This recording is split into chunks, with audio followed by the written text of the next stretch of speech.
Magandang umaga mga kahuwan. Narito na ang ulat sa panahon today.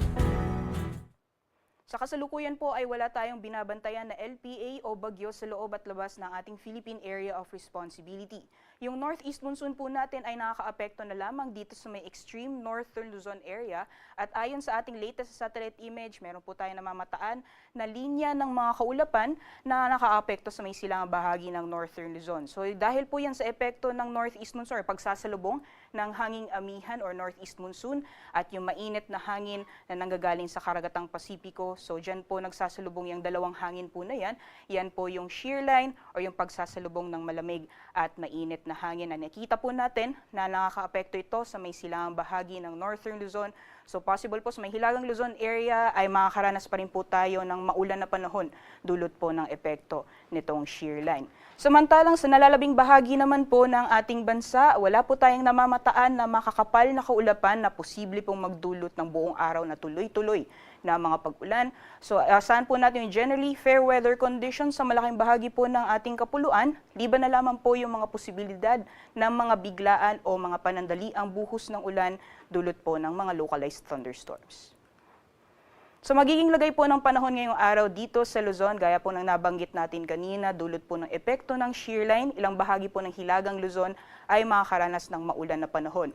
Particularly, dyan po sa malaking bahagi ng Cagayan Valley, sa may Cordillera Administrative Region, pati na rin sa may Ilocos Norte at Ilocos Sur, dyan po sa may Ilocos Provinces.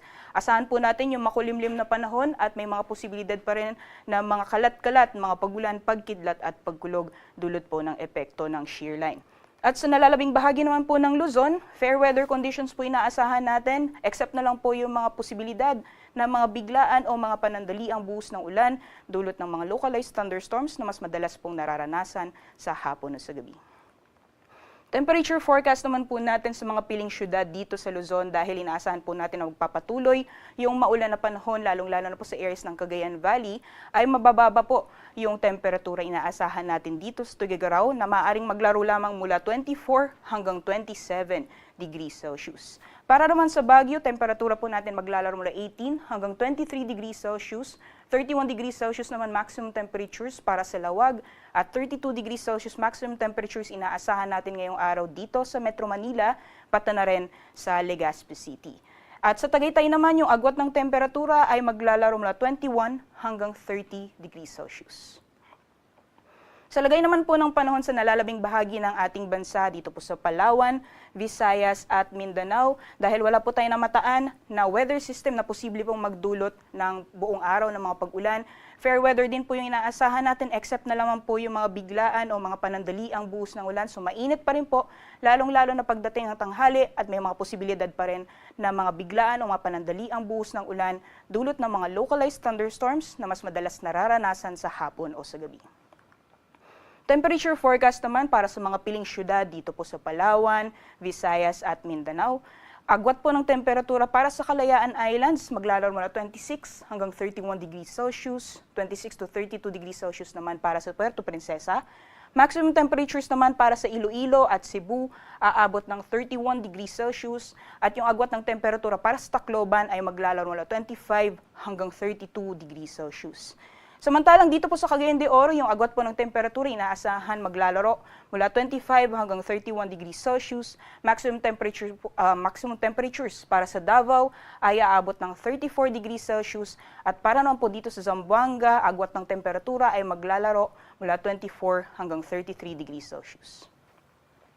Sa kasalukuyan po ay may nakataas pa rin po tayong weather advisory or babala po sa malalakas na mga pag-ulan sa susunod na 3 araw dito po sa may bahagi ng Hilagang Luzon dulot po yan na epekto ng shear line. So for today po ay inaasahan pa rin po natin ang posibilidad ng heavy to intense na mga pag-ulan sa may areas po ng Cagayan, pati na rin sa Isabela. So for total rainfall po yan for the next 24 hours at moderate to heavy naman po sa Apayao at Kalinga. So yung heavy to intense po yan, maaaring umabot ng 200 millimeters yung lakas ng mga pag-ulan at sa moderate to heavy naman po maaaring umabot mula 50 to 100 millimeters. So yun ang ibig sabihin po nito ay ngayong araw magiging malakas po or possible yung malalakas na mga pag-ulan, lalong-lalo na po sa areas kung saan nakataas yung orange or yung heavy to intense mga pag-ulan at pinag-iingat po yung ating mga kabayan dahil posible yung mga pagbaha, pati na rin yung pag-uho ng lupa.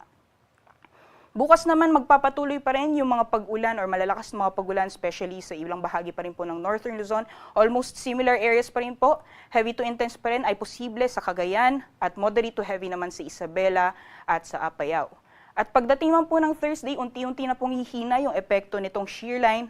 Although asahan pa rin po natin, possible pa rin yung moderate to heavy na mga pag-ulan sa area po ng Cagayan. So 3 araw po yan na posible pong magdulot ng malalakas mga pag-ulan, itong shear line. So patuloy pong pinag-iingat yung ating mga kabayan dyan sa may Northern Luzon. Sa kalagayan naman po ng ating karagatan, wala po tayong gale warning na nakataas sa anumang baybayin ng ating bansa, kaya malaya pong mga kapalaot ang ating mga kababayan na may mga maliit na sakyang pandagat. Iba yung pag-iingat lamang po sa mga planong pong malaot sa mga dagat baybayin ng Northern Luzon dahil inaasahan po natin yung katamtaman hanggang sa maalon na karagatan. Sunrise po natin ay 6:07 a.m. at sunset ay 5:26 p.m.